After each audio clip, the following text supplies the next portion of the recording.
You are now listening to the Inner Circle Podcast Network. Never die. Never die. Never die. Never die. Never die. Never die. Never die. Never die. Fuck you. All right, it is 11:55 a.m. and it's not Friday, but guess the fuck what? Who fucking cares? Because I have a beast of a man. I have Vincent here. I'm talking about two-time Highlands champion game. This guy is a monster. I just watched his YouTube, and I watched it maybe about a couple months ago. I've been diving deep into your podcast. I've been diving deep into what you do. And you know what? You've actually inspired me to do quite a bit. I got things in motion for myself. And one of the reasons I wanted to talk to you is because everything that you talk about, everything you say is entrepreneurship. It's working for yourself. It's being a better yourself. It's everything that what we should be doing as Americans. You know what I'm saying? What we should be doing as people. Yeah, And I think humans is the more term I'm interested in. oh yeah, you know, and that's the thing. It's like everyone's trying to do something better and greater for themselves that most people never really see or do. And that's what completely drew, like I'm all in on your podcast. I'm completely fucking deep in right now. And the thing is and one of the reasons why is because I do motivation. I'm a motivational person, but I speak on the level of the every man, every dad thing. You know what I'm saying? My podcast is The Angry Dad.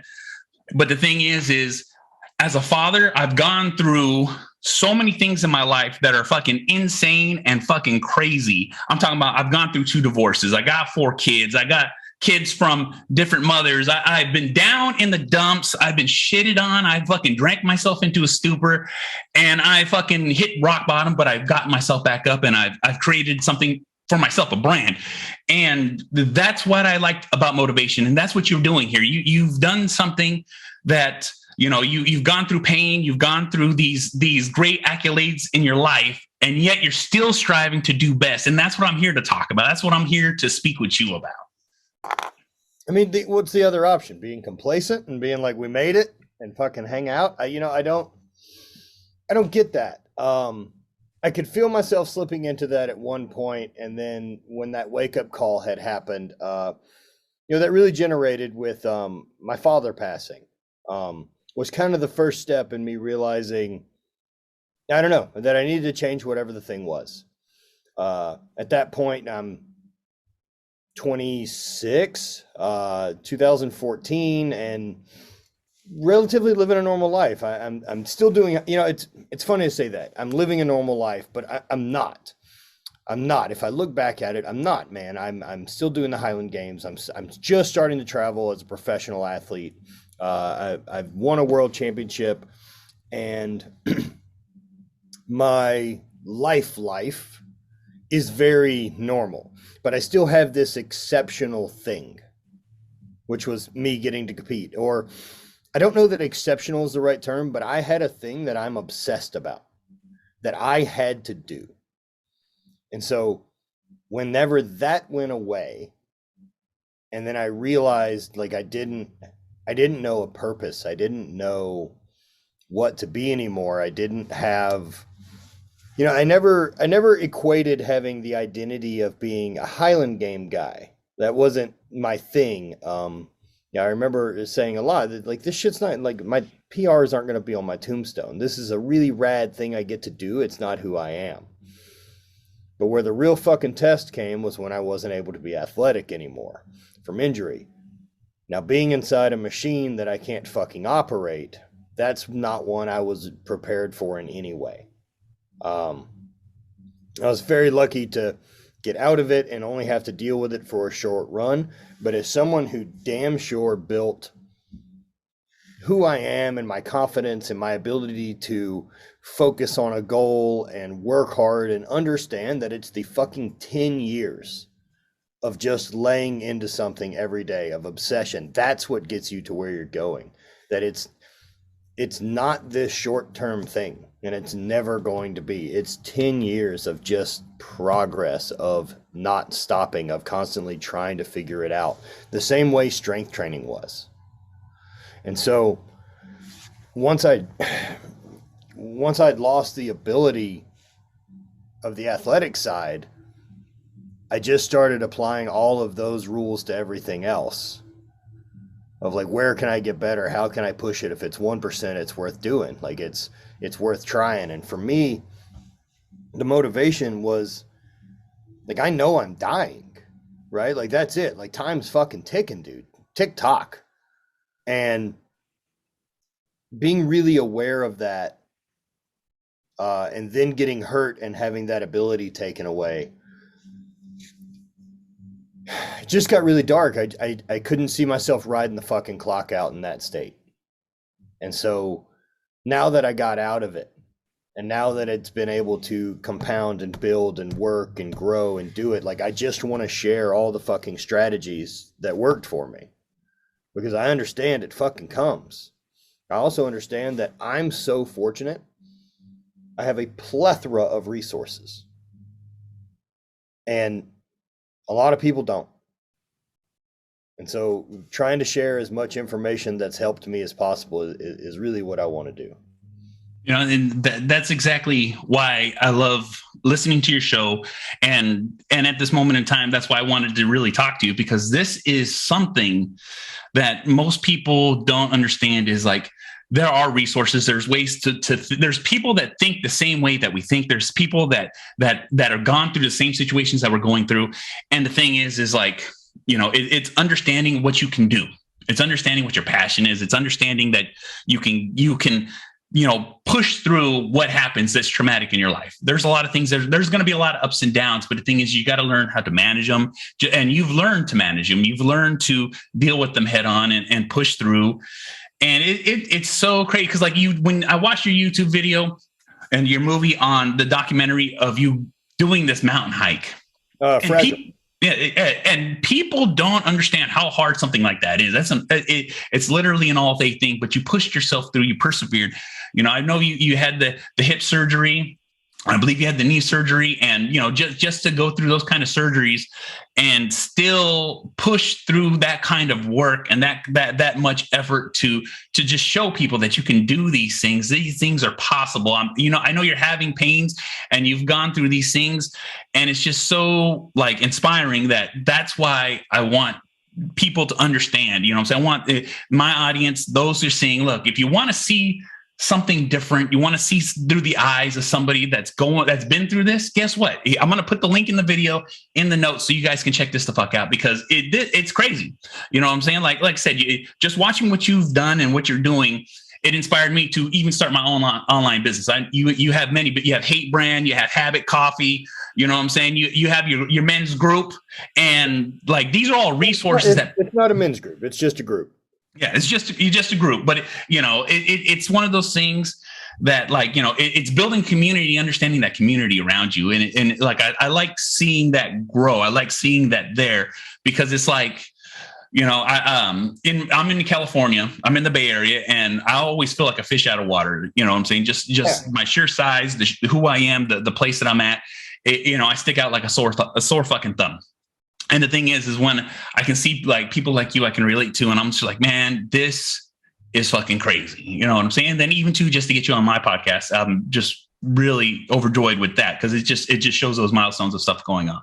Dude, look, I've been so fortunate to have rad guests and friends of mine be guests on my podcast that I really owe a lot of fucking exposure to everything, man. And so for me, the confidence that came from those guys saying yes, they would be on my show, like, I know how that feels, and to withhold that maybe spark from someone else feels like a real cunty thing to do. And so, like, yeah, man, I back people that are trying to build their own thing. Me not doing shows is fucking counterintuitive to me saying I back people doing their own thing. Like, I fucking believe in it, man. I really do. And, you know, for me, I've been lucky enough to be surrounded by people who've done impossible shit. Like, I've got to see it firsthand. I'm enough of a cynical asshole that, like, I didn't come from a life that wanted to go to the gym and go to the club. I came from fucking bars and bands and bouncing in strip clubs and doing shit like that. Like, I wanted to be in that group anyway. I didn't want to fucking hang out with them, which was fine for me. But I understand now that a bunch of people that operated in those realms are getting their shit together at 30 and didn't do any of the physical stuff I did and have no fucking idea how to start, even what a plan is of how to take care of themselves, other than all the people they know don't, and they don't know who to look for. And so, like, look, man, if you're looking for a place that isn't Gold's Gym and you're looking for a voice of weirdo that's willing to do all the things, I'm happy to help. Yeah. And that's the thing is like that help right there. And you just, you know, because I can only imagine how many people reach out to you that are trying to just seek that kind of advice, seek that kind of motivation, that spark to start something. You know what I'm saying? It's something that like I said, I've and like this is just examples from the stuff that I've done. I've literally been on Instagram since Instagram started, and I try to put my foothold into the fitness business.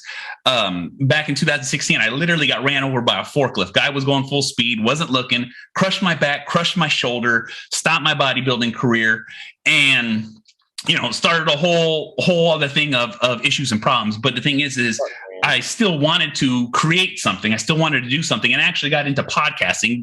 I think this episode right here is going to be like 532. So I've done over 530.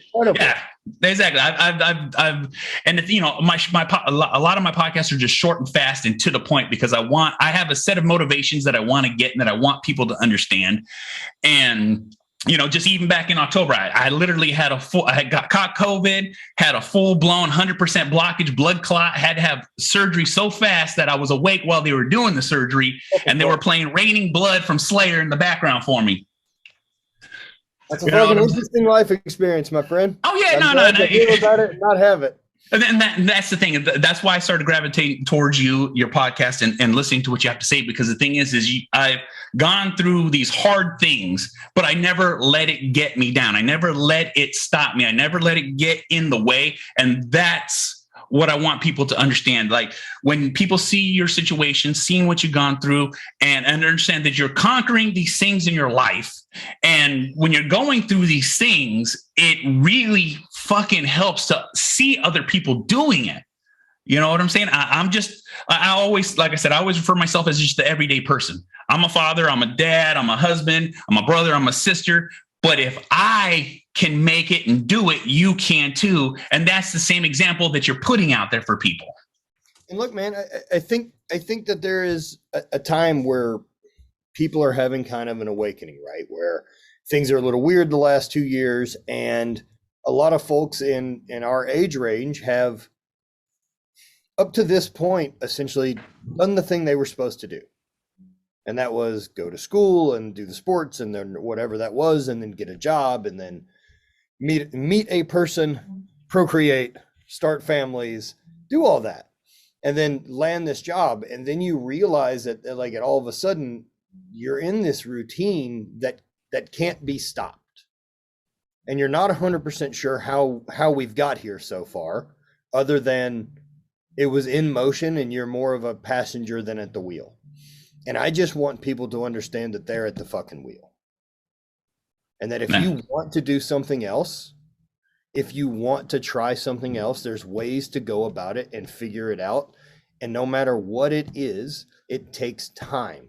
It's the same shit of how I tell people to get strong. And the way that I talked about it in seminars was it's really fucking easy. We don't even have to go over programming. I need you to bench, squat, deadlift, and overhead press moderately heavy once a week for a decade. Don't get hurt. And so that goes to anything. Like, man, you want to be a runner? Run a little bit. You want to fucking be someone who understands about cars or be a mechanic or have a hobby? Get started. It's going to take 10 years. You need to be bad at it. Enjoy being bad at it. Start finding new places to be uncomfortable and get out of your routine and find some fucking growth. Like, yeah, no, I completely understand that. That's growth in the gym. Yep. That's how it works. You have to have a stimulus to adapt to, right? So if you fucking want growth in your life, you better find some fucking stimulus. Yeah, and that's the thing is that stimulus. It's what kicks everything off in life, and the stimulus that, like I said, I'm always constantly working towards myself, working towards my goal, working towards what I do, and I always try to show it as an example, even for my kids, because I want them to understand and see that my dad is trying, he's putting forth, and he's making things happen. And I always try to use it as an example in everything that I post, everything that I do, everything that I show is like, look. Getting out of that comfort zone will make shit fucking happen. You know what I'm saying? And that stimulus, and and regardless with your health, once you start working and learning to work on those things, people see that and it fucking grows. You know what I'm saying? It translates into so many different fucking things in your life I'm always constantly wanting people to see that and understand that, the progression of life is getting out of that comfort zone, that routine you were just talking about. And even with my routine, I was stuck in my routine. I right now have a great fucking job. I have a retirement, I have a 401k, I have a pension, but I'm still wanting more. I don't want to have a regular job. I'm trying to take myself out of that position and do something that I want more. You know what I'm saying? I've literally worked myself into positions where I'm actually doing this podcast and doing other podcasts and working on towards something that's completely different than what I'm done. I'm so physically labor driven. And now I'm more sitting in front of a computer, fucking really putting in this fucking work. Yeah, it's part of it. And I mean, the only advice I have is just commit to progress. And like, what I mean by that is anything's fucking possible, right? So where I'm currently at, this was not the plan. And like, I want to be clear, when you're making plans for progress, like this is not what I planned. I didn't plan to have an apparel business. I didn't plan to have a podcast. I didn't plan to do any of this shit. I was obsessed with throwing. And I was so obsessed with throwing that I started making videos. And I was so obsessed with throwing and making videos that I decided to write a book to tell other people how to throw. And then as I've realized people were interested in some of the other things I was saying besides throwing, that's helped drive the creation of the world I built. Is I've listened to what people were interested in. I didn't just fucking force feed them a thing. And I allowed growth to go that way too. So it went from that. I can't go back 10 years from now to 2012, right? Where I've just started competing in the Highland Games. I work in the petrochemical industry, and my attitude at that point is things are great. I make good money. I'm getting to travel and compete. I'm happy. I don't have any complaints at all. Because I still had a thing I was obsessed about. Because I had an obsession. And when I got hurt in 2016, and all I could see, I could immediately see the rest of the path laid out. That it was gonna be the normal stuff. No offense to anyone with whatever, me not liking doing stuff that other people like doing. But I don't want to go. Yeah, I don't want to go fucking hang out at kids' baseball games on weekends. Yeah. I have no fucking desire. I don't want to go to kids' birthday parties. I don't want to go to some obligated function of any kind. And so, if that's your thing, I want you to want to go to those things. But I don't have to go. That's my philosophy on it. Yeah, it should be everything. Do what you please. I don't fucking owe you the obligation of going to a thing that I don't want to be at. I appreciate it. I'll never ask you to do one of the same. And so, having that accountability with myself of what I want and who I want to be and what I'm no longer going to tolerate going forward has cleared up so much time and RAM that I can continue to focus and push myself. But it's a fucking choice. It's not comfortable. I mean, if I thought about that this week, and if I had a chance to talk to myself from 10 years ago, and fuck that whole, what advice would you give? I wouldn't give him that. I wouldn't give him any advice. But even at 28 there, he doesn't know that anything's possible yet. And that's 10 years ago. And if I told him what his 2022 year and calendar and life looks like, I'm a fucking liar. No chance. There's fucking no chance of it. Telling him, hey man, in the next 10 years, you're going to win 2 world championships, have total knee replacement, get a divorce, move across the country, start over, be the happiest you've ever been, still have a great relationship with the people that you were friends with from your former life, making more money, doing better things. You have a fucking travel show planned with Indian Motorcycles this year. Yep. Like, yo, you're full of shit. Do you know what I mean? Like, so I can't fucking tell people things are impossible. I know too goddamn well. Yeah. And if I know it, then that's a fact. I've seen it too many times to pretend it isn't. And I refuse to lie to myself. If I'm fully accountable, I don't lie to me. That's it.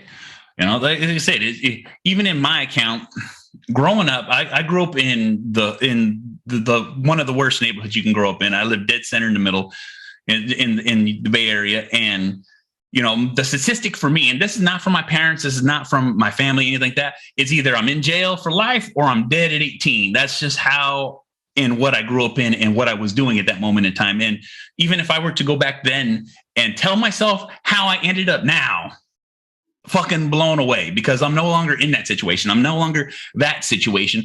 I am like complete 180 different fucking person. And it's so crazy because like, even if I wanted to give myself advice, I couldn't, because I wouldn't want to change what happened in the lessons that I learned. Exactly right. I'm very happy with where I'm at, which means I had to eat that shit. Yep.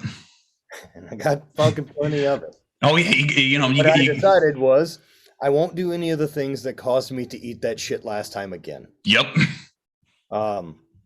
Being more aware and being more conscious of it. And dude, even for you, right? Like, so, you know, the young version of you that thinks those are his only 2 options.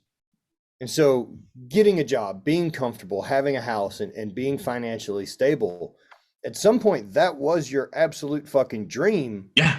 And impossibility. And you did that. Yep. Now you're at such a point that you have enough awareness to go, what else? That's it right there.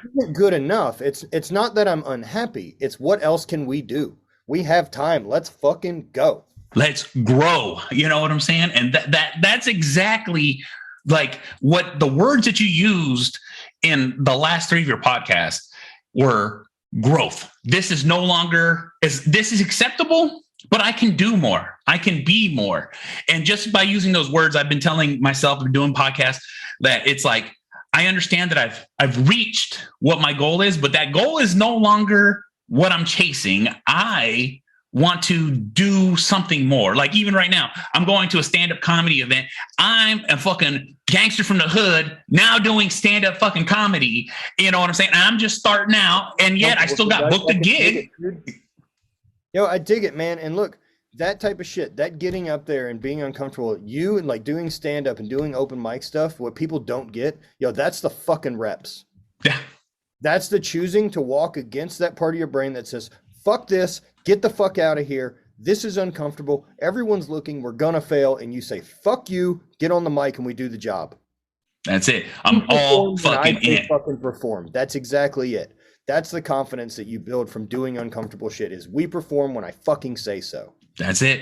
You know, it goes all back to training. Cause like when I train, I used to like push myself. I thought I was a badass in the gym. And then I had 2 like bodybuilder friends that were just like, hey, no, we're going to train you. Put me in the fucking ringer for 6 months. I ain't never threw up so much training with these. And they taught me how to get out of the comfort zone. They would hold me and squat me while I had my weight on my shoulders and to force me to do my reps and to push through. And because of that, I was like, I can fucking do anything. And then once I had that mentality, it's like, I'm out of the fucking comfort zone. The comfort zone it's like, I can do more now.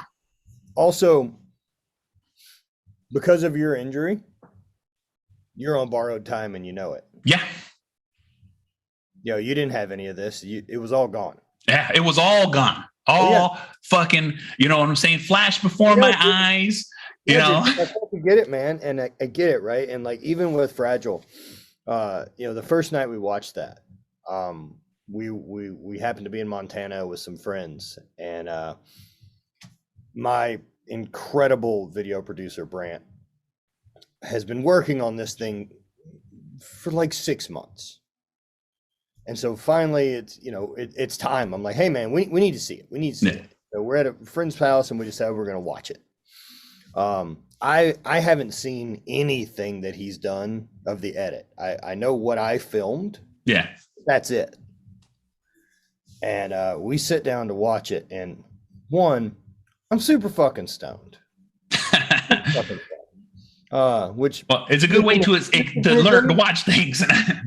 It isn't an excuse of anything. I just mean I am way present, and I'm an emotional fucking mess anyway. So, dude, this thing starts, and for those who haven't watched it, like this flashback to when I was hurt, and I can see my face, and I haven't seen those clips in a long time, and I know that I consistently fought forward, but I'd never seen all the bad times together. Yeah. And I can look at that guy's face now and I'm like, yo, he wasn't okay. Like, I feel really bad for him. And like, also, thank you for whatever you fought through that, because I'm really happy here. And so even having that own empathy back for me during the dark times and fighting, when I got to do the run, that was the point of it again. It was this reassurance to myself that, like, I'm not fucking fragile anymore, man. I can take damage. And like what that unlocks as far as confidence in myself to try new things. And so, we watched that movie and I'm fucking a mess crying about it. And, my friends didn't know that side of the story. I've been friends with them since I was hurt. And so anytime that we've ever done something and like I ran a 5K or something up there, or we wake surfed, and like I'll get emotional afterwards. And like, I think it's always been like, Matt's just an emotional guy. Like, he's cool with it. Yeah. But they don't realize that it is that I'm very present back with how I felt when I knew I was defeated and that I wouldn't ever do any of that again. And then I had made okay with it. Yes. Fuck that voice that accepted it. Yep. No. I hit on that level because just like you said, it's like growing up, I had to be like this stone cold, like no emotion, no fear. Like at my age back in high school, I'm 6'5" now, but I was 6'1" in high school. I was, 230 pounds. And, but when I was 10, I was 5'11", bro. I was a freak growing up. So that's why I say I stick out like a fucking sore thumb regardless. You know what I'm saying? And I'm not just like tall and skinny. I'm fucking just thick. Yeah, and we had to be those guys that ran the block, ran the hood. And so I grew up with this thought of like, I never show, I never accept, I fucking bottle it down, I push it down. It doesn't matter how I feel. And, after my injuries, even after the heart attack, it's like, no, I'm fucking finding myself very emotional and, working on that mental aspect and mental health of like really dealing with, it's okay to feel. It's okay to say, I love you. It's okay to say how I'm sad. It's okay. Yep. And so it's like going through these processes and it's just like, the emotion you feel, it's like, it's overwhelming because there's no flow to it. It's just, it's dammed and then it's opened. It's kind of, it's almost like dealing with produce, but with trauma and emotion and feelings and all those type of things, right? And if you're not going to process it and deal with it when you get it and you bury it, it's just going to ferment and get gross in the bottom, and you're going to have to deal with it when it's awful. Yep. It's been boiled down and rotten instead of like while it's fresh and being able to be like, yo, I'm fucking sad or I'm fucking angry. And understanding that you are that. Someone else didn't make you shit. And be okay to be like, yo, I'm just fucking angry. That's okay. I'm going to move on from it. Guess what? It's going to pass just like it has every other fucking day in the rest of my life. And so even with that, maybe just, hey, I'm really angry right now. I'm going to go eat it for a little bit, but I'm not going to pretend to not be angry. Yes. You know, then that's the thing too, is like not being angry and having those, because, you know, I'm very, I can't understand like the word, like people can feel emotion, and I've never been that person. So I don't know how to read a room. So I'm always been the person, if you don't tell me how you feel or what you're thinking, I'm just going to be okay with whatever the situation is, because I've been burying those emotions, those feelings so well that I've completely like blocked that radar portion. But now that I find myself like dealing with actual like feelings and emotions and really trying to be empathetic with people, it's like slowly starting to seep in. So sometimes I feel it, sometimes I don't. But, you know, it's just one of those growing situations that most men are traditionally trained to just be like, no, you don't. And the truth is, you should almost treat everyone like a scared kid. Like, because if someone's reacting to you, like just treat them with that level of kindness. Yeah, it's a really fucking easy way to go. Because, a book that targets a lot of really interesting thoughts on this type of stuff is the Four Agreements by Don Miguel Ruiz. If you guys haven't listened to that or checked into it, I highly recommend it. There's just a lot on there that, you know, one of the Four Agreements is don't take anything personal. And that people's reaction has very little to do with you and has more to do with the collective of their existence. And being able to accept that and then understand that yours is the same. And once you have an awareness of that, what do you decide to do with that information? Do you keep it? Because then it's a choice.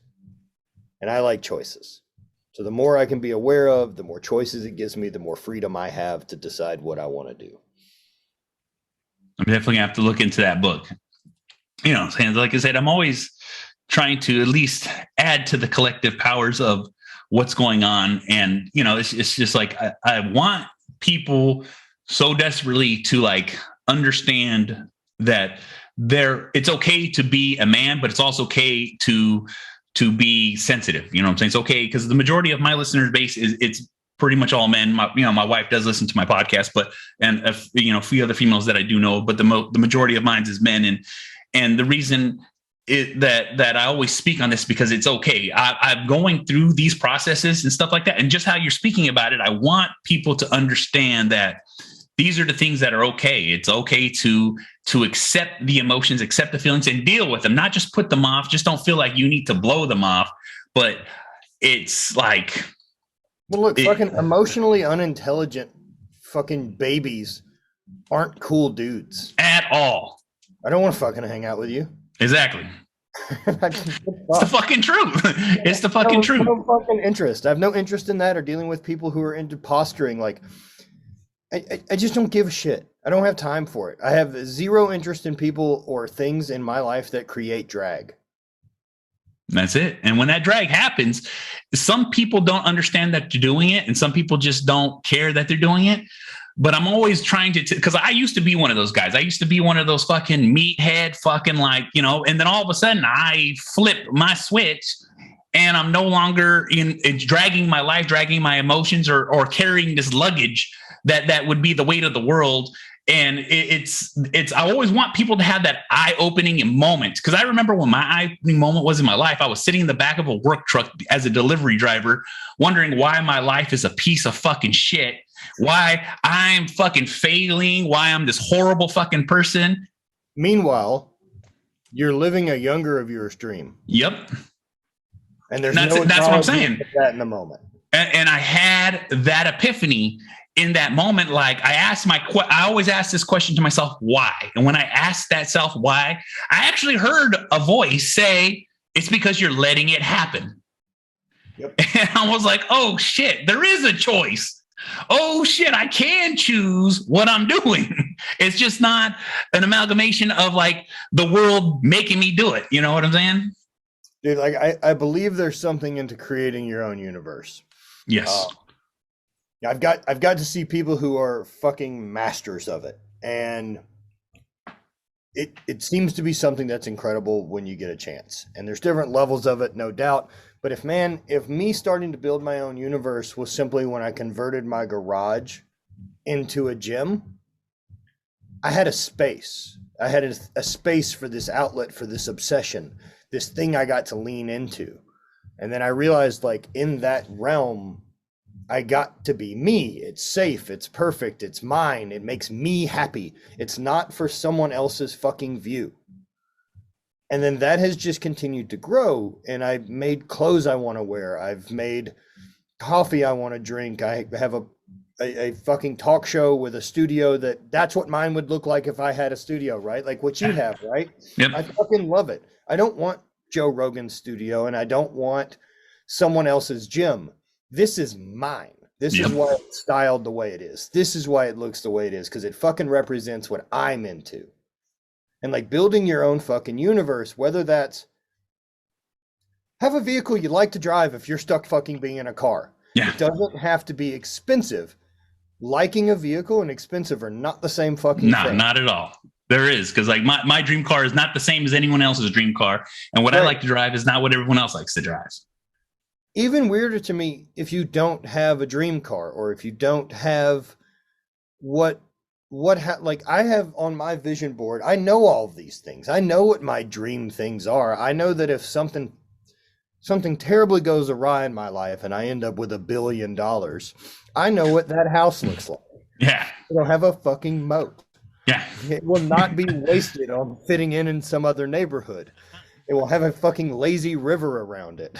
Like, you know, you know, and that universe building is something that's been hitting me hard that you talk about, because I've been building my own small universe now. And I've like I said, I've grown a following, I've grown this podcast, and now I'm starting to dip into online business. And, you know what I'm saying, I've done all these things and to grow. But the thing is, it all started with, I had a couple of weights and then I grew, just like you said, you made your space. I've literally built myself my dream gym in my garage with dumbbells and squat racks and cable machines and all this fucking crazy fucking shit. And just I would, right before we even started, I just got done getting my good workout in. You know what I'm saying? I got a good fucking solid pump in. I fucking just absolutely, you know, I love walking on my treadmill. I like watching my fucking cartoons, you know, as I'm getting ready to fucking start hitting the gym. And then I start plotting and thinking. And then because it's my space, I can actually start processing. I don't have a vision board, but I have a dream bubble that I'm like, this is what I want to do. This is my aspect. This is what I'm reaching for. And it's like slowly coming together. And that universe building that you've been talking about and you're talking about and you're promoting, and you're telling people like, this is what you need to do. I you know, had that realization of like, fuck, I've been doing this. And it's literally drawing things to me in gravity form. Like, you know, I'm doing a podcast with 3 of the biggest fucking, you know, people in the business. I'm fucking bringing fucking like all these companies in, and they're like, hey, check this the fuck out. And I'm like, what the fuck? Like, who the fuck am I? And it's like, it's that work and that effort that you put in. And then, you know, like I said, it's I just want to inspire people, and I want people to hear, and I want people to know, and it's slowly coming together. And like I said, everything that you've been doing, and like in your last podcast, like I said, I've been, you know, I can only listen to so much at a time, but it's really inspiring me to fucking hit this shit hard. Well, dude, you know, I've when I got done being hurt, at that point, I was really desperate for relief. Sorry. It's all right. Really desperate for relief and for help. And I kind of like fucking anything's help. I'll do anything. Yeah. At that point, like, you know, there was a fear and apprehension to psychedelics, to any of these things that I had heard about, and rumors of stories of people fucking listen. Yeah. Blah, blah, blah, blah, blah, or whatever the rumor mill is that we got from growing up with Dare. Yeah. that blatant fucking lie. All the lies. This atrocious history that we decided to have in this country of the world. Yep. A fucking horseshit thing. Anyway, and so once I had started dabbling in cannabis or anything else that I had been told thus far would ruin my fucking life, Yet it was putting together the pieces of a lot of stuff I had been missing. And I realized I have been lied to, and that no one else is interested in helping me other than me. And so get to fucking work. I'm responsible for me and me alone. That if I'm not happy, that is my fucking fault. If I'm not doing what I want to do, it's my fault. I have to set my intent. I can't focus on expectation. If the expectation is to become famous, that involves a bunch of other fucking people to be involved. Yeah. My intent is to put out and create. And to share shit that I give a fuck about. To create a life that has a bunch of meaning to me. And convince people that they're capable of doing the same. Yeah, that's exactly what it is. And, you know, getting to like, you know, talking about the psychedelics and stuff like that. I am actually a big proponent of CBD. With all my injuries and stuff like that, CBD was something that, like, you know, I even smoking weed, I can't be out of control, and I'm not out of control, but I just hate the feeling and vision that I get from it. And so it makes me feel this wobbly way, which I've never really cared for. But once I actually started taking and not just a little bit, I can give you a solution for it. Yeah. You have to get way better at smoking weed. What? Bear with me here. Yeah. You used to drink? Yeah, a lot. Okay. And I imagine as a big fucker. Yeah. Took a lot for you to get really drunk. Yeah, extremely drunk. Yeah. But when you started drinking, you could get shit-faced and probably overstep that line a few times. Oh, yeah. It'd take a 40 at a time to get me going. Yeah. So that's all you did with weed. You haven't built any tolerance. And so it goes from 0 to way too fucked too fast. Oh, yeah. And I've built a fucking terrible tolerance for myself at the moment. But what it allows, the window that it's really functional for me and helpful is really wide. That I have to really get on my shit to try to go to the moon. Oh, yeah. No, and that's the thing, too, is like I would love to smoke, but I'm the most drug tested person in the world. Oh, God, why? Well, I have a commercial driver's license. I can drive any truck but military grade. I can drive military grade, but I'm not allowed to. So yeah, I would recommend definitely don't. Yeah, exactly. So I don't bother with it.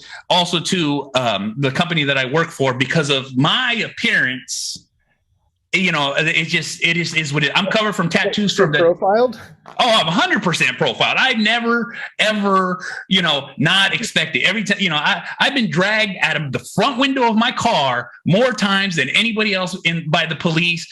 Fucking, you know, completely held down. But also too, I'm 6'5". Yeah, look, I've never had an altercation where a cop has had. I've never had cuffs put on me. I've never been dragged out of a vehicle. Dragged out of a vehicle in front of my kids at school, waiting to pick them up. There's no part of that situation that maybe if you handle it differently, it doesn't go that way. Well, like I say, I look like a very bad person in the eyes of even in my own neighborhood that I grew up in. Like no one ever, because I had such a bad reputation just with the police in my own neighborhood of how bad I would beat people up, that there was no but also too, you know, I don't live in that area anymore. And even though I still live in areas where it's like, you know, everything that's on me is a big red flag of don't fuck around with this person, drag them, handcuff them, and then ID them if we choose to. And then once they find out that no convictions, no warrants, no nothing, then it's let go of the handcuffs, be on your way, sir. That's very strange to me. But like I said, that's the environment that I grew up in. I am not trying to fucking say that's not true. Oh yeah, no. That is not my reality. Yeah. Well, like I said, I make a lot of people nervous, and you know, even when and I'm just going to go back to the example when I got pulled out of my car picking up my son from school. He just pulled his gun out on me, had my hands out the window. Were you speeding? What no, I was sitting. I had to show up an hour every day to school early, sit in my car, wait for my youngest son to get out of school, who at that moment in time was probably like 6 years old. And, you know, I'm just waiting. You know what I'm saying? And then the people behind me were like, hey, this guy looks suspicious, calls the cops on me. Cops like, hey, window, drag, handcuff, throw me on the floor, ransack my car. Then after they do all that, ID me. And then after the ID me, they're like, oh, my apologies. And then, you know, unhandcuff me. But do this right when school, everyone gets out. So everyone's watching this happen. Did you take fucking legal recourse on that? You can't take legal recourses because they didn't do anything wrong in the eyes of the law. There's no way there isn't a lawyer. No, you would think so. You would think so because they didn't arrest me. They didn't charge me with anything. They just they can do a search and seizure thing and like, you know, and be on the way. Like I said, you know, and that used to be an everyday thing in my life. It's no longer an everyday thing, but you know what I'm saying? It is what it is, but that's the environment that I grew up in. But I've never, ever let it get me down. I've never let it stop me, but it's just something that I've lived with. And one of the things that I've worked my whole life to make sure my kids never exposed to that in that facet or form of like, you know, because I grew up in the hood having to be tough, having to be fucking hardcore, having to fight, having to do things that, I get a knock on my door, we need to go. And I've made sure that that's never happened to any. My kids are computer, metalheads, fucking, you know, gamers. They're the exact opposite of what I am. My oldest son is a hipster, and he's like, you know, completely alternative, and never once had to do any of the gangster shit that I've ever had to do growing up because I made that a fucking like, nope. I need you guys to be better because this life is not for you. Yeah, but there's part of you that thinks maybe they should do some hood rat shit, right? Oh, let me tell you right now, I would love for them to do some. But the thing is like what I'm saying is, if I was to have children, I don't know that I would recommend he work in the strip club and live that life that I live. But I'm sure shit not mad that I had that chapter. Oh yeah, you know, they're good. Like my oldest son, my oldest son just turned 21. He's like, Dad, I'm drinking, I'm smoking, I'm doing all this. I'm like, look, if you're doing it now, I'm fucking happy for it because I was doing it when I was like 10 years old. I was out there drinking and smoking and running the streets all day long. You know, so my mom used to work 3 jobs and my grandma used to be like, look, come home before your mom comes home. And my mom wouldn't come home till like midnight. So I'd be fucking just running amok all fucking day with my boys. Man, lawless. for fucking, like, I'm talking about just like, I don't know how many fights, how many fucking like just chases and fucking, you know, I had a 357 10 feet away from me, point blank, like damn near point blank, shoot me. And it just was like, and every fucking shot missed me, bro. I Jackie Chanted over this fucking fence and got away, but then still got fucking caught up by the police because they hit me with the car to stop me. Tell you what, everyone's childhood is their own shit. But mine was not as hard as yours. Well, and I never say my life was great growing up because I had family upon family and parties and all this stuff. It's just like these small, and then every one of my best friends were all within 1 block of me. So like, it was no, we're going to do some crazy shit. Yeah. We did less of those crazy things. We more played basketball. We did white suburban things. All right. At 13 years old, I had a full mustache. Jesus. I used to go to I gotta remember because I was already 6'1", 6 foot at 13. All right. I was already like over 200 pounds. And I used to go to the liquor store and I would just walk in like the first time I did it was fucking crazy. But I'd walk in, I'm like, let me get a beer. And so I bought a couple of, I don't know if you remember 64-ounce oldies. Yeah. So I bought 2 of them and we buy them. And I walked out at 13 years old with these 2 64s, and I would go every day to buy beer at this store. And then on my 21st birthday, hey, Ben, I heard it's your birthday. You're turning 21 today. And the guy's face was like, what? I was like, I'd never snitch on you guys. You know what I'm saying? He was just fucking like blown the fuck away. He was like, motherfucker, this whole fucking time. He's like, what, are you 40? You know what I'm saying? Fucking man. Yeah, we did some. I grew up in South Louisiana. My childhood was weird in a lot of different ways than yours. I guarantee it. Like, How many alligators have you dealt with? None. Weird. Right. Yeah. I've dealt with those shit ton.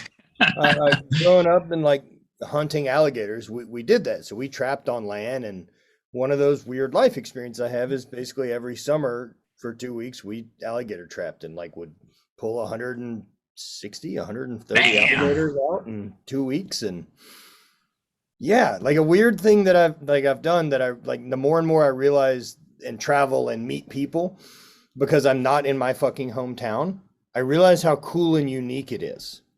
It's just not there. Yeah.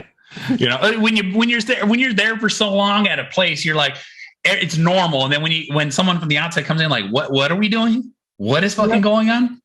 But that's one of the points too of why being outside of your comfort zone, right? Yeah. To tie that back in, like with the men's group that or not men's group, but the group we've created, like I realize that a big part of what made me were my mentors and whether they knew they were or not. These people that I got lucky enough to start meeting at that transition in my life to realize a bunch of stuff was possible.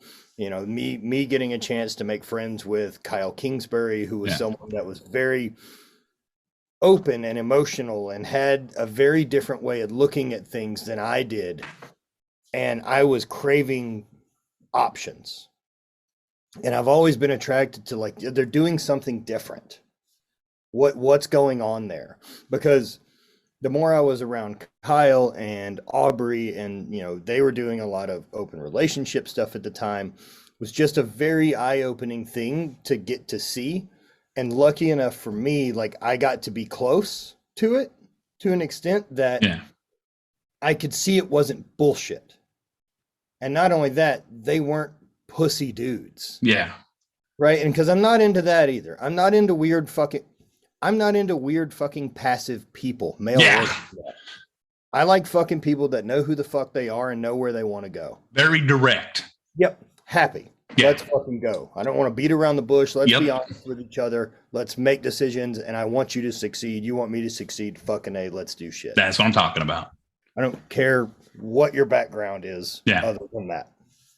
And so getting to see those guys and getting to see this community that really felt love-based and not fear-based and allowed people to dream and allowed people to try new things and really care about it as a community was fucking really interesting to see at that time.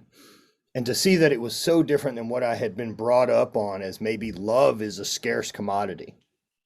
And you can only be loved by so many people or love so many people. Or that when I got introduced to psychedelics, kind of realized that all the obligation I had felt in my life, I had put on me. And if I don't want to be doing these things, there's no reason I have to. Yeah. And so I stopped doing things I don't want to do. Or started making progress toward stopping doing things I don't want to do. I didn't just pull the fucking zip cord. Yeah, it's a top thing. You know what I'm saying? I've gone through those processes where I feel obligated to do something for somebody, but then they just got to points like, no, I'm not going to do that. I'm not going to help you. I'm not going to go in this direction. And, you know, I'm not going to lend you money.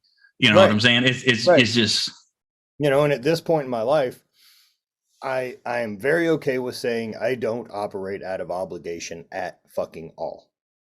And so whenever something comes up that I'm at, and I get that feeling of like, crabby and blah, blah, blah, blah, blah.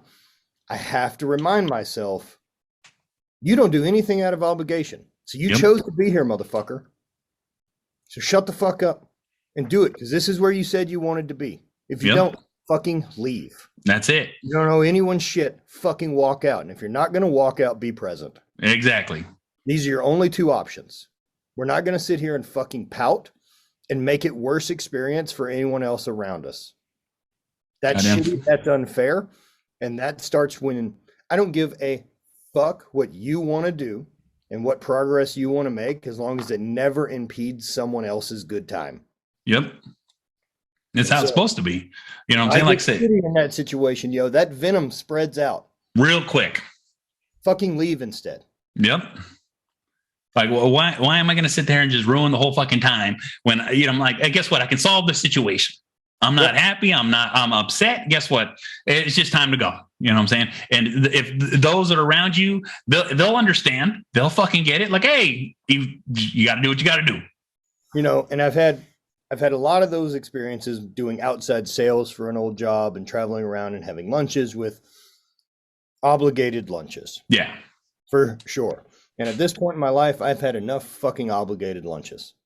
I want to eat and talk to people I would like to talk to. I don't have to do it the other way around. Yeah. And again, it's not a fuck you that comes from that. It's the freedom of knowing that anyone I'm talking to is a choice. Yep. And that gives me the right to decide how I feel about it. And that remember that it was a choice to talk to this person. So be fucking present. Exactly. Be aware and be in it and be giving and be present. And so, it's just one of the things that needs to be done. A lot of people don't do that because they just feel like they have to talk, they have to communicate, they have to say hi, they have to do these things. But the thing is, you know, once you figure it out in your head that it's like, I don't have to. I don't have to anything. Hey, hi, I'll see you fucking later. You know what I'm saying? Guess what? End of conversation. People will fucking understand. They fucking get it. And I do it all the same time. I've cut so many people out of my life because of I just don't feel comfortable around you. And it makes, just like you said, that grumbly feeling of like, I don't want to deal with what they're trying to tell me or what they want to do or what they expect of me. And it fucking drives me fucking insane to deal with it. And it just got to the point where I was like, no. Like, guess what? No, I can't schedule anything. I'm too fucking busy. Understand. You know, I completely understand that shit. Yep. But the thing is, when you're present, though, that, like I said, that's that choice. You know, I have my brother right now. He's going through cancer. Like, he had stage 3. He had to cut half his esophagus, half his stomach out. And I was there present the whole fucking time, even though he's bitching and complaining the whole fucking time, which is understandable. But it's just like, you know, no, brother, this is what we do. You know what I'm saying? Yep. Yeah, man. Fuck. You know, and it's more to the point of that, like with the being present shit, right? Like, you don't know what's coming. Yeah, you don't. That for me, right? Like, so that's the essence of the 1612. My mentorship group is at 31, when my father had passed away at 62. Like that was the realization of like, you're fucking halfway. Half the ride's over. Half. Yeah. So that's 1,612 weeks. That gives me 1,612 weeks from that moment in 2014 to accomplish and get done anything I've ever dreamed of. And for me, I am an experience-driven person. I like things that make me have more fun experiences. And so, like, that's what it's been built on, is about make sure that you're on the gas every fucking week, having those new experiences. And that's what's keeping you alive and growing. I mean, have you ever taken a really long trip? Oh yeah. Right. You come back and you're fucking different. Yeah. You're different from it. And because you have a new perspective, you literally went somewhere else and changed a physical perspective, which gave you a new one. And you come back and nothing's changed. And you realize nothing at all has changed. No one made progress. Yet you've had this life-changing epiphany in some 10 days. Yeah. Right? So what if you could fill 60 days of your year that way? Be fucking crazy. Right? Well, you can. You can. It just has to be involved when you're awake and having new things going on, when you're actually experiencing new stuff. That's why on those trips, they're so impactful, because it's new stimulus. So you have to adapt. You have to grow. That's where you find it. Like, man, find shit you're interested in and fucking nerd out. That's what you're supposed, you know. I know exactly what you're saying. It's because, like I said, I've been going through this whole process of figuring things out. And, you know, like podcasting, you know, like I kind of just did it on a whim.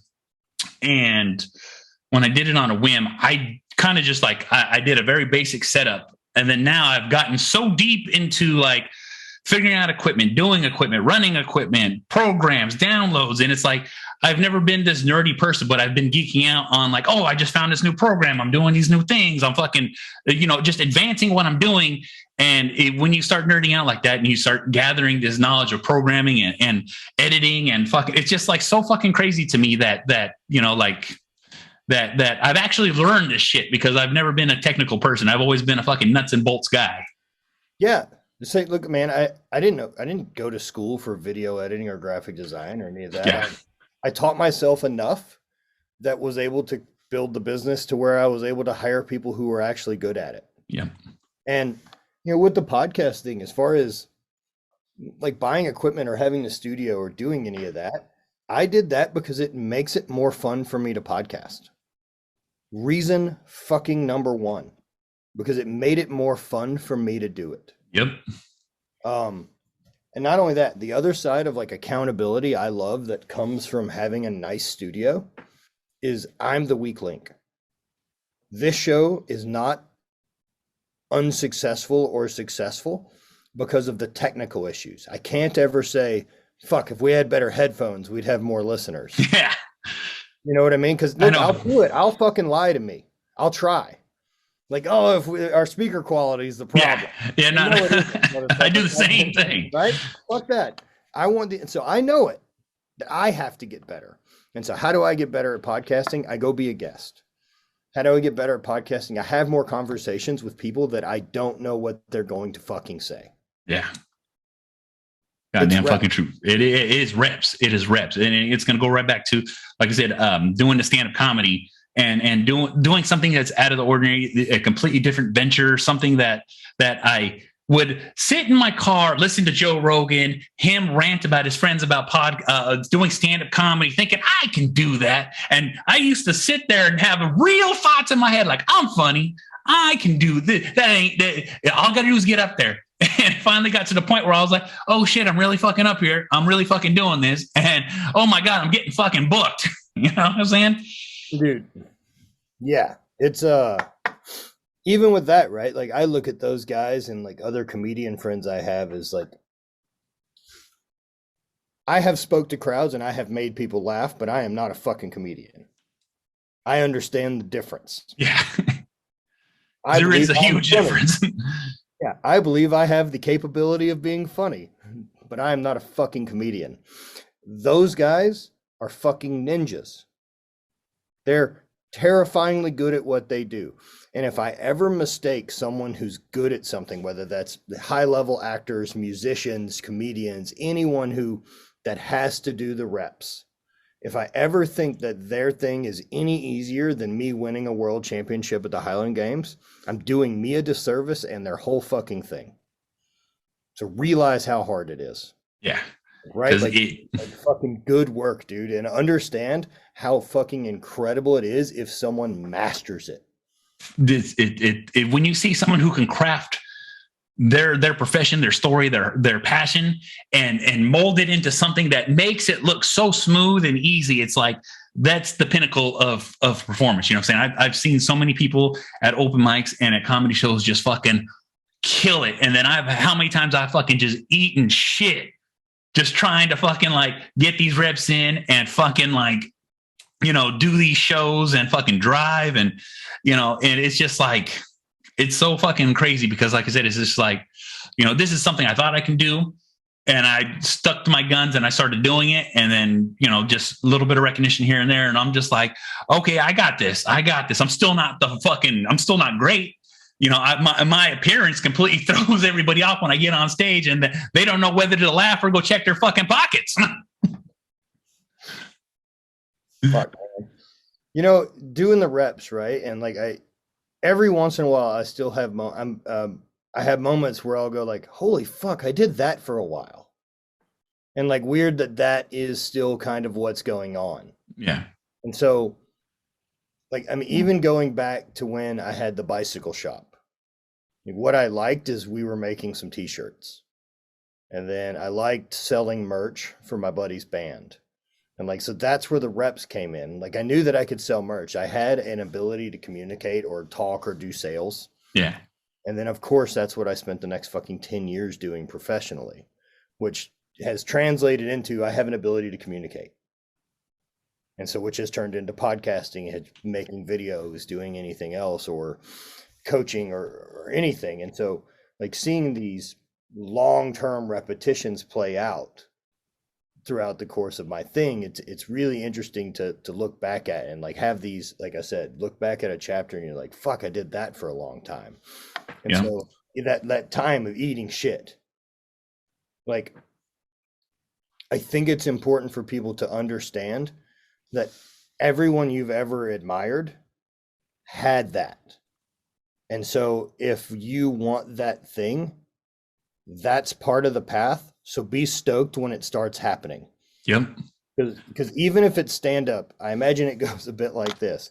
You have a couple open mics that you got a bunch of your friends to get to attend. And Yeah. they go super fucking well, but it ain't real. Yeah. And then all of a sudden you've got some and there ain't no fucking buddy laugh track. Yeah. And you eat shit. Yeah, because that I don't know how many times I go by myself and it's like 3 people in the crowd and the rest are the comedians and everyone's just kind of just talking amongst themselves as they're doing it. And you're trying to gauge whether you're good or not. You know what I'm saying? Because that's how a lot of them are.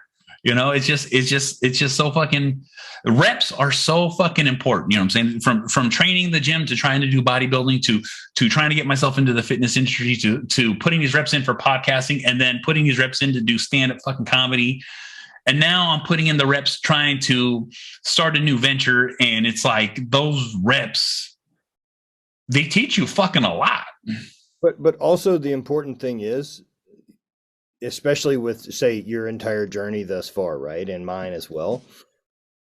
Since there hasn't been a there yet, we may as well accept there isn't one. Yeah. And so it's worth just going, so cool. The whole thing's just reps. And I can live with that. Good, man. I'm in. I've enjoyed it thus far. Yeah. I've enjoyed it more, the more I give a shit about the reps. And me tell you right now, the reps are the fun part. You know what I'm saying? Because a lot of people, like even 2 years ago, man, after my divorce, I'm broke. I have some financial responsibility that still needs to be taken care of, and so things are just a bit rough. I'm doing seminars for Good Life out of Canada, which is a big chain of gyms. So like 2 a month, I'm going to Canada and teaching. I'm teaching essentially like a basics lift, beginner lifting. And so I'm teaching to their personal trainers. Yeah. This was an opportunity I needed to make money that I felt so much imposter syndrome about, despite that I had won and competed around the world. Yeah, I am not a fucking coach. I have never coached anyone, nor have I been a personal trainer. Nor am I certified in anything. I'm also barely educated. But I knew and I felt this anxiety about it, and it meant figure out how to provide value and figure out how to talk about that's the thing that is yours. And so it's one thing if I was in the States and I was going to see people and talk to a Highland Games crowd. That's a crowd that knows who Matt Vincent is. Yeah. These crowds that I was speaking at Good Life, they're not fans.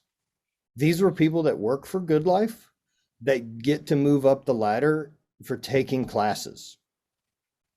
That's a big difference of who you're going to talk to and what you're expecting for a response. Yeah. And man, going up to those and being able to just hold my point and be able to go through the seminar and work, because these goddamn stoic Canadians sit there and fucking stare dead at me, dude. I finished the first 2 of them and I'm like, I have no fucking idea how that went. I have no idea how that went. I managed to time it out and get to the fucking end. Yeah. But I have no concept if that was worth anyone's time whatsoever. I have no confidence about it at all. Oh. And then I get a great response from all these people. Yeah. And I'm like, fuck. What was that during this whole thing? Someone talked back to me and like have a laugh. Oh my God. And then it continued that way. Yeah. And so for 2 fucking years up until COVID, I was doing these. And it never wasn't that. And so at some point I'm like, you just have to have confidence that they're getting it. Yeah. It hasn't been a problem yet. It's probably okay this time. Just fucking do it. And that's it. Even those guys, right? And like what I found important message for them as personal trainers who I don't have that job. Yeah. I don't want it. I've never wanted it. I'd be fucking bad at it. And especially I understand people get shit on a lot for being a personal trainer at some Globo gym. Yeah, big time. Fuck that. Because the truth is, those people are such gatekeepers to when someone like my mom or someone else who's completely fucking out of the wheelhouse doesn't understand lifting, not us elite pricks who fucking already own gyms ourselves. We're talking about the person who finally wants to change their life, someone who's finally made the decision that they've had enough, that they want to go in and do something about it. They've been brave enough to walk through the fucking door and talk to that person. Yep. They're way more a gatekeeper to changing people's lives than I am. It's true. You know what I'm saying? Because it's a fucking important job.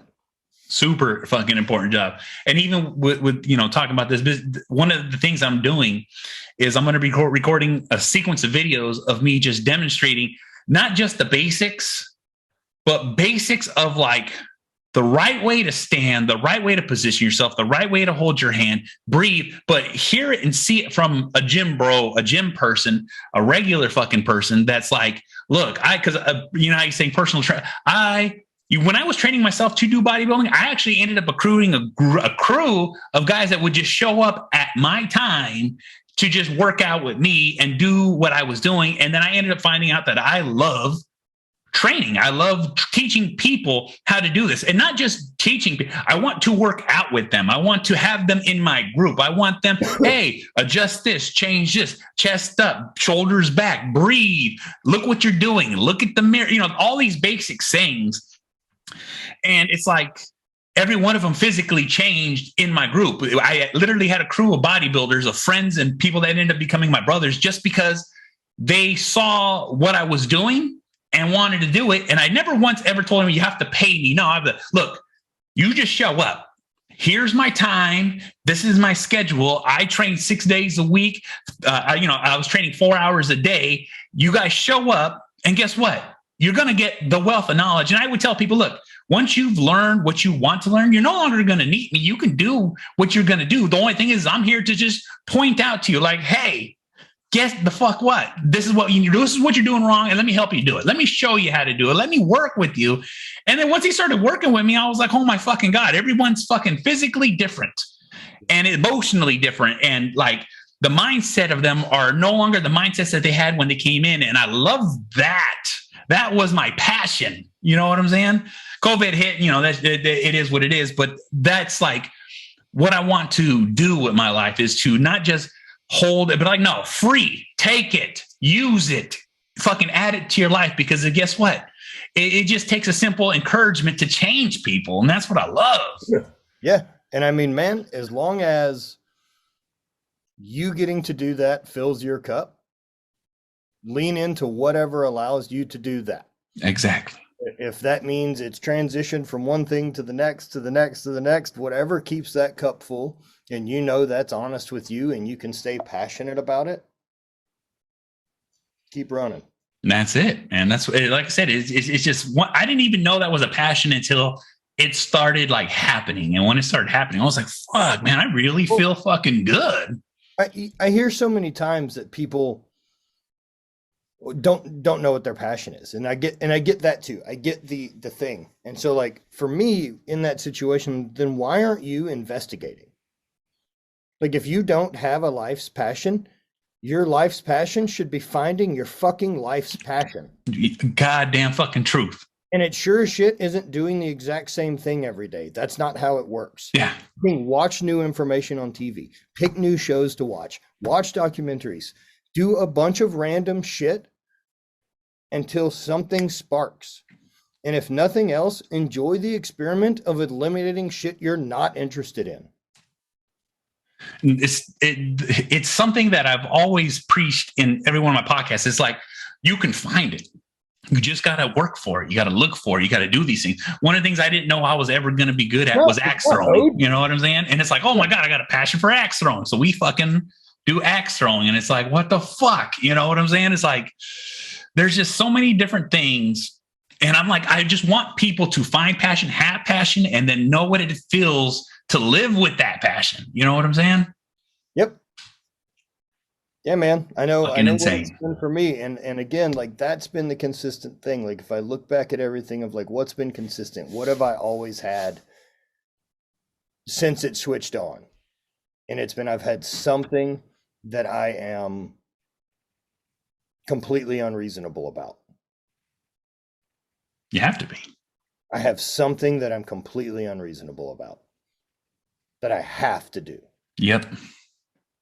That's how it has to be, though. Like, people don't. Perhaps more than one.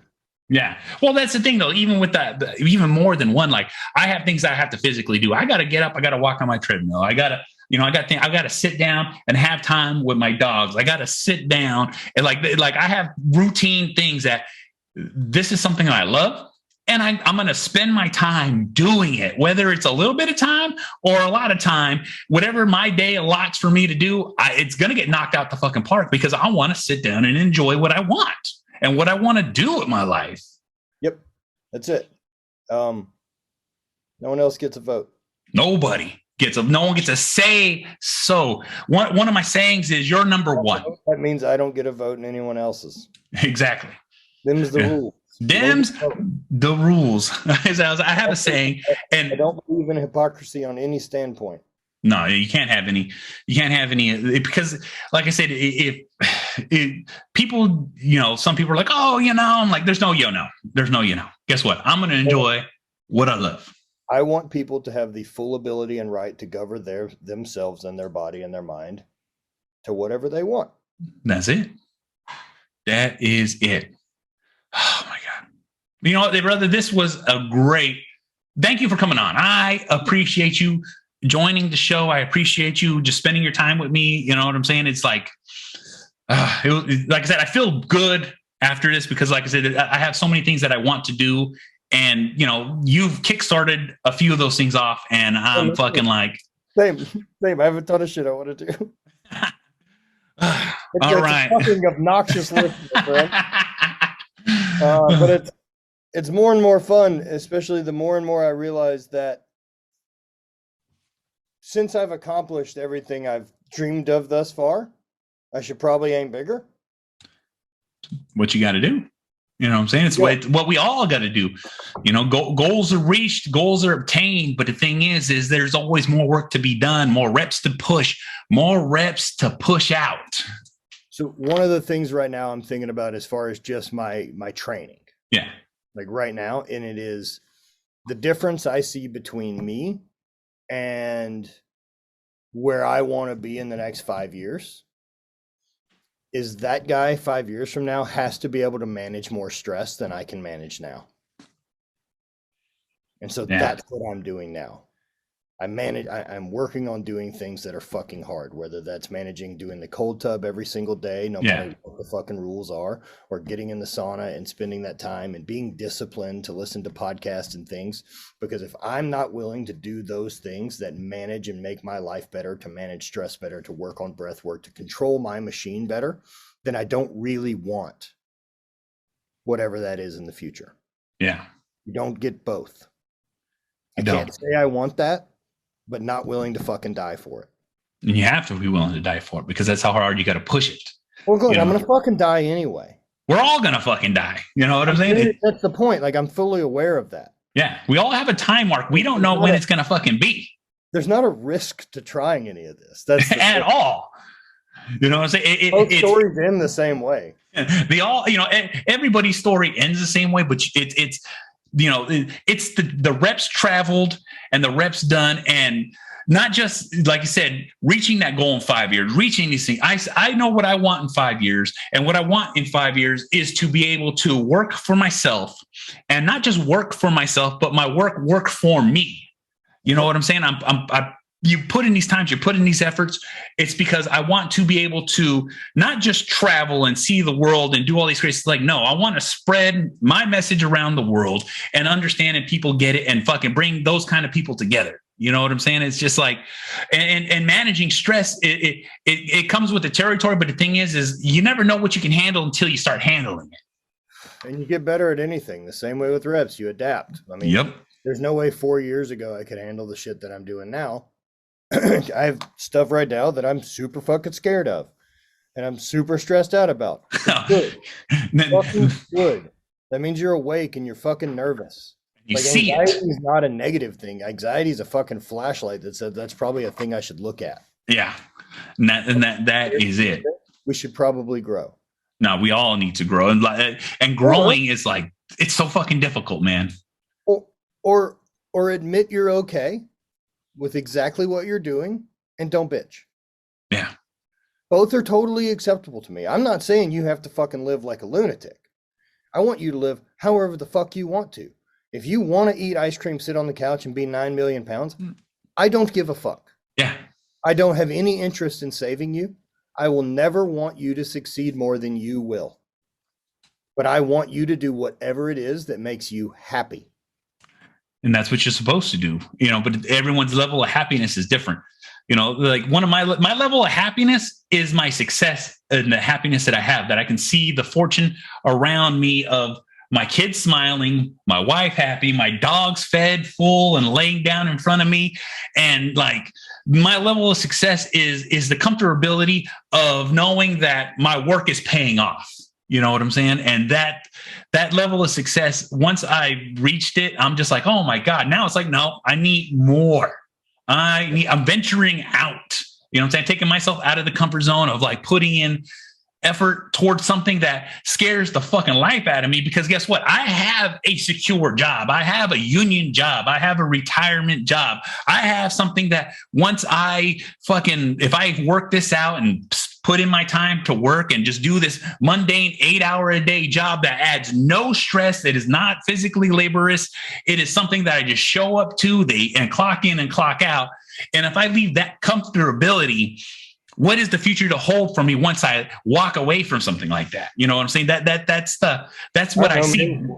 What is selling your dreams worth? So, and that's exactly it. And that's exactly like that's it, right? Like that's what you're not choosing that job thing.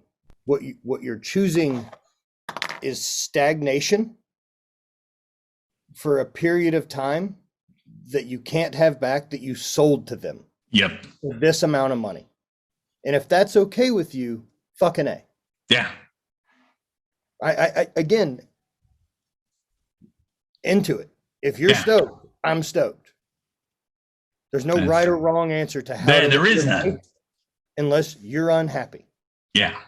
And that I'm at that point where I'm not unhappy and I'm not happy. I'm like, I know I can do more. So now I'm stepping out of that zone of no, I can see myself walking away from this because there might be something at the end of this for me that I really fucking want.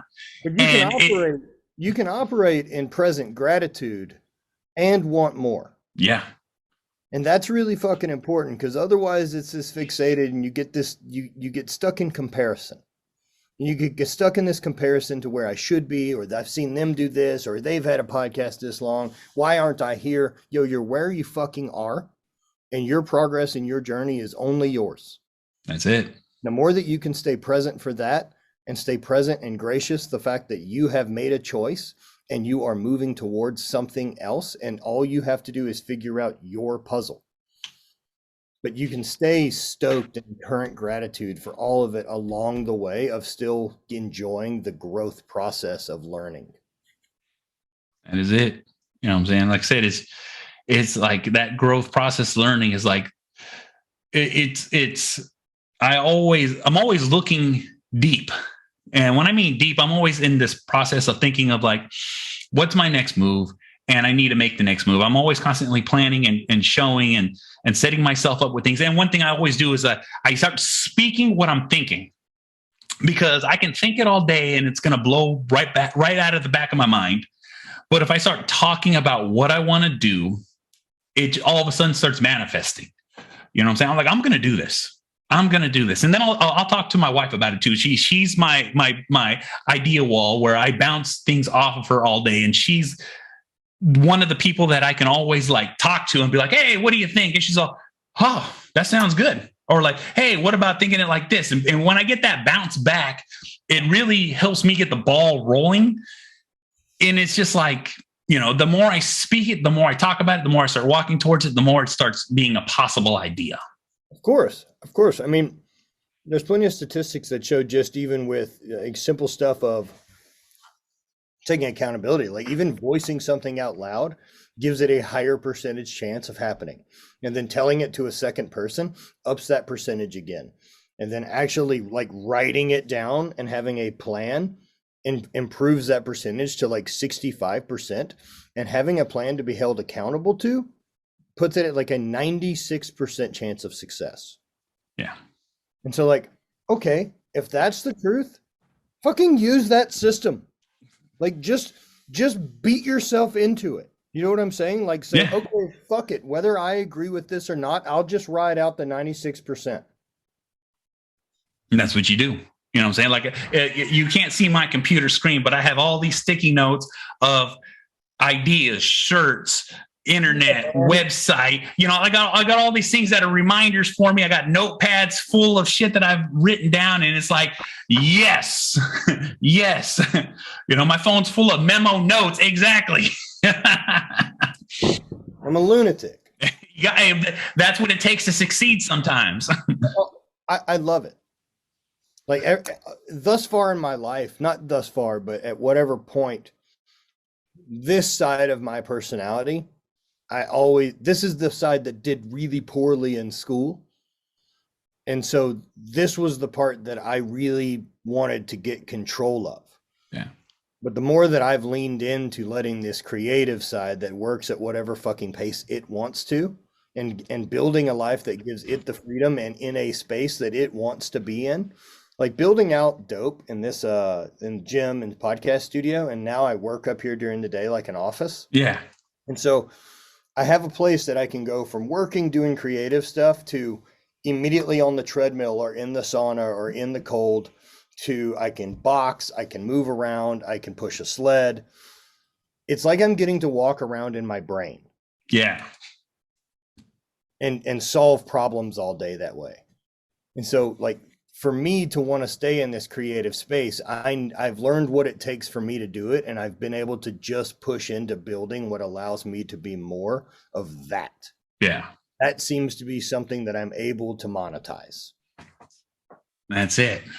You know what I'm saying? And that's like the monetization part is what I've been working on. Like this podcast does pay some pay, it's a real thing. It's a real, and it is internet money is the most craziest Wild West fucking shit that I've been learning to deal with. It's so fucking insane. Yep. You know, it's fucking insane. And it's a very changing place at a rapid rate. Yeah. Every day is a day to day. It is indeed. And I think we're going to see a very interesting time, right? Like if we can look back 10 years and then we look forward 10 years. And so if we're 2032, yeah, 2052, 2062, and we look at this gap, this 20-year gap of say 2020 to 2022. Yeah. Those of us who figured out the social media thing early enough have a spot. Yeah. And this wasn't a thing when we started. We accidentally became it. Yeah, and it's fucking it's so weird. But that can't ever be again, right? No. Because this is now a profession. And it's a real profession. Yeah, it's a legitimate, social media influencer title. Yeah, it's a fucking real thing. I felt really weird about saying that's what I am for a long time, but fuck it, whatever. Yeah. What I do for a living. I create. I still feel weird about saying it. Yeah. I create. Yeah. So, all right. So even question that, right? Like, how much are you holding yourself back by not being able to say that that's what I want? That's it. You either have a negative connotation built on some other fucking idea, but if that's what you want to be that, man. You know what I'm saying? Like, fucking own it. Yeah. Be honest with yourself. Don't play any of that half committing failure to it. And it is fucking, like I said, it's a wild fucking place. And we're gonna look back at the beginning of social media and the brands that got built and the money they got made, Yeah. and how it got used. It was the fucking Wild West because there weren't any restraints or algorithms when we all got in. Exactly. And they realized due to us being a problem that they have to build in things. Yeah. Limiters. Yeah. That they have to do things to protect people. They have to do things because we're pieces of shit. Right? Like, we're the ones who had to get algorithm changed. We're the ones that troll each other's comments and fucking post negative stuff, not Instagram. How we feel about those platforms is not their responsibility to fucking save us from us. Exactly. And so that's all been weaponized against us. Yeah, it's big time weaponized. Troll culture. And so we're going to look back at this time before things got any type of regulations on it. It's the fucking Wild West of the internet. 100% You know what I'm saying? Like I said, it's different than what Bill Gates did with Microsoft. Now, I don't mean like fucking hate brand is what Bill Gates. And I know what you mean, though. I just mean internet boom. Yeah, internet. But like I said, the explosion that it had. And then they realized, holy fuck, he's accomplished how much? We have to put some regulations here. Exactly. They're getting too much feed. Like that internet thing. No, let me tell you right now, it's so fucking, because like I just recently got demonetized off Instagram, and not even like an explanation, just like, nope, just enabled now. I'm like, the fuck happened there? You know what I'm saying? And then TikTok just recently banned me there too, and I had to restart from scratch there, and it's just like, it's like, now, let's be honest here. What do you mean no reason? Well, let me tell you right now, I get tagged from posts 4 to 5 years ago. Uh-huh.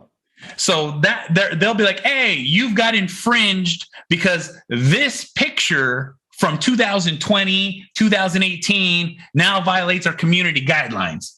I'm like, well, it didn't violate it then, so why does it violate it now?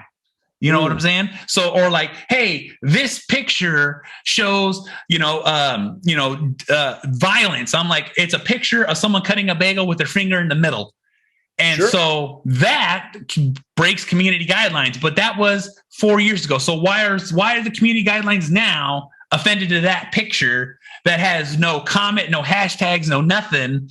And that's, and the point, or like, let's say I reshare a video and then I get, because they own a business. Yep. That you agreed to play by whatever fucking rules they say go. Exactly. Every time there's an update. Again, you agreed. Yeah. You're not a victim. Not a victim. This was their business. If you don't like it, you're welcome to not be there. Exactly. But, I'm still there. Of course you are. Of course you are, right? Yeah. So it's either figure out how to work. Yep. Or leave. Yeah, no, and that's exactly. And what I mean by that, I'm not saying that they're fucking right or this doesn't suck. It's fucking. Oh yeah. No, I always think it is what it is. Yeah, politically, personally, fuck you people. Yeah. But as someone who's trying to build their thing, you only have to look at it as the puzzle you're trying to figure out is how to operate within those fucking walls. Yep. To get your thing out. Exactly. That's the game. That is it's figuring out like even to like I just recently got a lot of functions and restrictions taken off of me because for a while, if I posted a picture and I posted like hashtags, links, comments, or descriptions in the picture, it would automatically flag it. So I ended up finding out a way where I can just post the picture, wait 20 minutes, go back, and then just add it in through an edit, and it would stay and be perfectly fine. But that's the way I had to figure out how to do it. You know what I'm saying? Like there's back ways to do everything. The thing is, until they figure out how to stop me, I just keep doing what I'm going to do. But it's like NASCAR. Yeah. There's ways around like it. NASCAR. Everyone's just trying to figure out a workaround until they bring out the next set of rules. Exactly.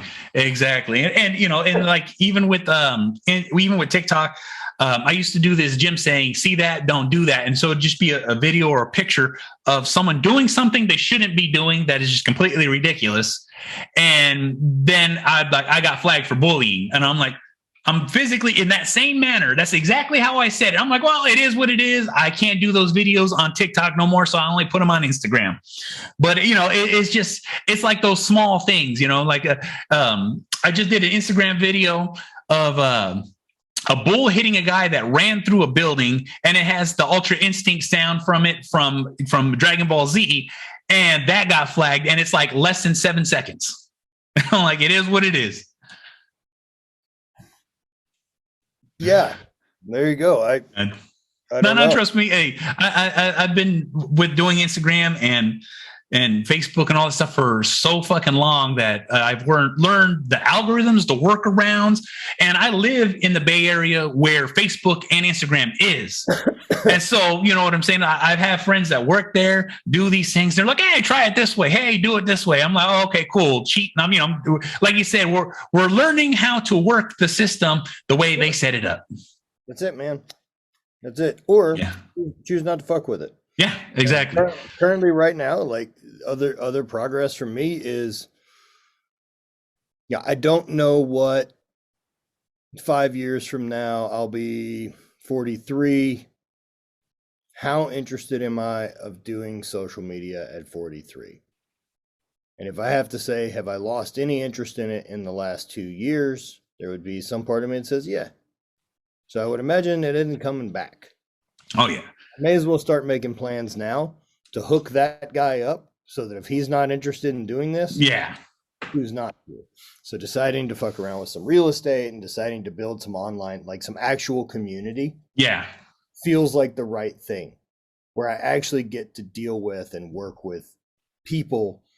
And like I said, man, it's been cool kind of realizing that there's this group of people out there that weren't part of athletics and weren't part of the gym, that still were in the bar scene I was in, that were listening to different music and weren't into fucking pop punk and weren't into fucking top 40 and weren't at booty shaking club, that we were guys in bands and fucking grungy dirtbags, and, you know, guys that ended up working in tattoo parlors instead of doing other shit. And so, like, once those people are interested to start trying to take care of themselves, there's not a lot of routes that feel real comfortable because that group isn't one that does. Yeah. And so, I don't know, man, having a place for some emotional talk and some fucking honesty and then willingness to actually want to get better and then not feel weird about wanting to get better because the people around you don't. Like, fucking have a home, man. Yeah. Now, when you create that base and you create that universe and you have that gravity towards that, everyone propels up. You know what I'm saying? Everybody wants to see up. I've been in too many toxic circles where it's like, no, hold everybody down. I'm like, no. And then when you cut that out and you realize it and you see it, it's like all of a sudden everyone's growing, everyone's successful, everyone's doing what they want to do. And the feeling of seeing that around you is the fucking just the shit. If real fucking easy way to decide if you're in a group of people you should be with or not. Is everybody pointing at and bitching about stuff? About anything? Yeah. Everyone's bitching about something or other, their job, their life, their this, their that, the dinner, the drink, this other person they saw at work, the drive-in, the weather, the way the buttons on their fucking phone work. Yeah. Broken. Is it always something that is an everything out of your mouth is a fucking something's wrong, an alarm, a flag? Or are you around people who are sharing ideas of what they're going to fucking do and what their plans are? Are they fucking actionable? Are these people who take steps in their own fucking life to get out of their way? Oh, yes. If you're in the first group, start finding new fucking friends. Congratulations, you just recognized it. Now get the fuck away. Quickly. Peace out. You're not missing out. I promise. They'll still be doing that. anytime you're bored. Yep. You know what I'm saying? When you have that nostalgia feeling, oh, I miss my buddies. And then you're like, everyone's still sitting on the couch watching TV, complaining about their job. Still at the same bar. Still at the same bar. They're all just fatter. Yep.